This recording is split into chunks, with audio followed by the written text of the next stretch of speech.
Hi, Mami Doc Kuripot here. Good morning. Ako mag-a-accounting na dahil ang dami na namang naka-line up na trabaho. Yan, kailangan ko i-repack yan. Meron pa akong basta 2 pack yan.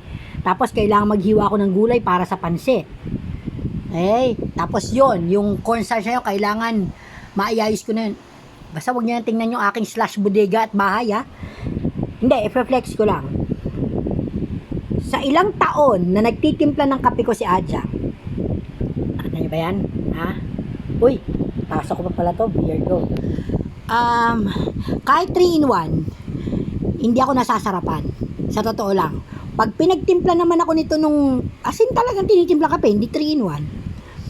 Parang kailangan ko ng boxing gloves. Dahil nakikipagsuntukan sa pait sa akin yung kape niya.